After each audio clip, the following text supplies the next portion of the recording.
അടിയന്തര പ്രമേയ നോട്ടീസിലെ ഉള്ളടക്കം സഭയിൽ ഉന്നയിക്കപ്പെടും മുൻപ് വാർത്തയാകുന്നതിനെതിരെ സ്പീക്കറുടെ റൂളിംഗ്. പാർലമെന്ററി മര്യാദകൾക്ക് വിരുദ്ധമാണെന്ന് സ്പീക്കർ.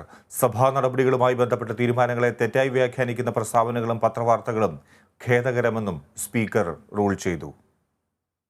സഭാ നടപടികളുമായി ബന്ധപ്പെട്ട് കാര്യങ്ങളിൽ ചെയറെടുക്കുന്ന തീരുമാനങ്ങളെ തെറ്റായി വ്യാഖ്യാനിക്കുന്ന തരത്തിലുള്ള പ്രസ്താവനകളും പത്രവാർത്തകളും കഴിഞ്ഞ ദിവസങ്ങളിൽ ഉയർന്നു വന്നിട്ടുള്ളതായി ചെയറിന്റെ ശ്രദ്ധയിൽപ്പെടുകയുണ്ടായി.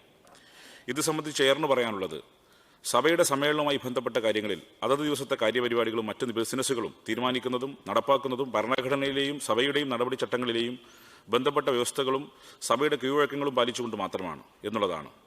ഓരോ കാര്യങ്ങളും തീരുമാനിക്കുമ്പോൾ ചെയർ അത്തരം വ്യവസ്ഥകൾക്ക് മാത്രമാണ് പ്രാമുഖ്യം നൽകുന്നത്.